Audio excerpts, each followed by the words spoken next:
ഭീകരാവസ്ഥ നമ്മൾ അറിയുന്നില്ലല്ലോ, അത് നമ്മളതൊക്കെ കളിച്ച് തിരിച്ച് വിട്ട് കളഞ്ഞ കാര്യങ്ങളാണ്. പുറത്തു വന്നപ്പോ ഇതൊക്കെ അങ്ങ് ഭീകര പ്രശ്നങ്ങളാണ്. ഒരിക്കലും എക്സ്പെക്ട് ചെയ്തിട്ടില്ല.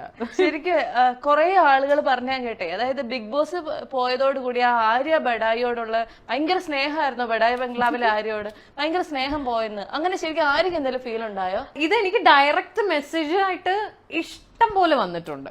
ഇഷ്ടം പോലെ എന്റെ ഇൻബോക്സ് ആ ഒരു 4-5 മാസത്തേക്ക് തുറക്കാൻ നിവർത്തിയില്ല. ആണല്ലേ? അതാണ് കമന്റ്സ് ഒക്കെ ലിമിറ്റഡ് ആക്കിയത്. എല്ലാം ലിമിറ്റഡ് ആക്കിയിട്ടുണ്ടായിരുന്നു. എന്ന് വെച്ചാൽ ഭയങ്കര, നമ്മൾക്ക് അറിയാം നമുക്ക് ഇങ്ങനെയുള്ള സംഭവങ്ങൾ എക്സ്പെക്ട് ചെയ്തിട്ടാണ് പോയത്.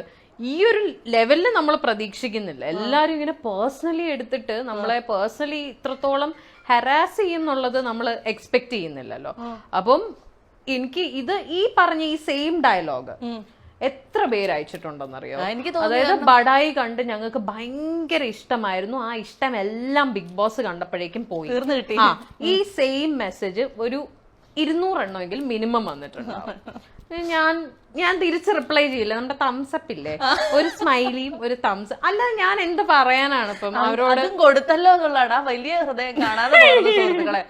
ഇഷ്ടമല്ലെന്ന് പറയുമ്പോഴും തംസപ്പ് സ്മൈലി എന്ന് വെച്ചാൽ ഇത് അതിലും കോമഡി ഉണ്ട്. ചിലർക്ക് ഞാൻ ഈ തംസപ്പും സ്മൈലിയും അയക്കുന്നത് എന്ന് വെച്ചാൽ ഞാനതൊരു കേർട്ടസി ആയിട്ട് അയക്കുന്നത്. അതായത് ഞാൻ നിങ്ങളുടെ മെസ്സേജ് കണ്ടു, എനിക്കിതിൽ പ്രത്യേകിച്ച് അഭിപ്രായം പറയാനില്ല എന്നുള്ളത് കൊണ്ടാണ് തംസ്.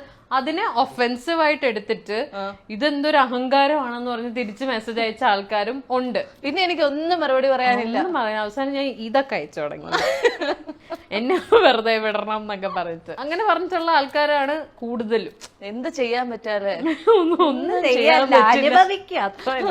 അല്ലെ, എന്നാൽ അന്ന് ഒക്കെ ഞാൻ കേട്ടു ഇനി ബിഗ് ബോസ് എന്റെ പൊന്നെ ആ പരിസരത്തേക്കേ ഞാനില്ല എന്ന്. അന്നോട്ടേ ഇപ്പോഴും ഞാൻ അതന്നെ പറയും, ഇനി ആ പരിസരത്തോട്ടേ ഞാനില്ല.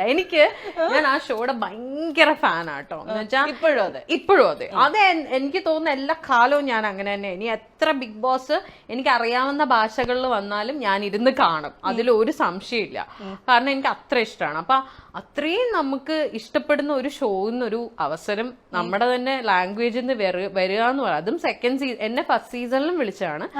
പക്ഷെ ആ സമയത്ത് അച്ഛൻ വയ്യാണ്ട് ഹോസ്പിറ്റലൈസ്ഡ് ആയിരുന്നു. അപ്പം ആ ഒരു അവസ്ഥയിൽ പോകാൻ പറ്റിയില്ല. അപ്പൊ പിന്നീട് സെക്കൻഡ് സീസണിൽ വിളിച്ചപ്പോഴാണ് സെക്കൻഡ് സീസണിലും വിളിച്ചു.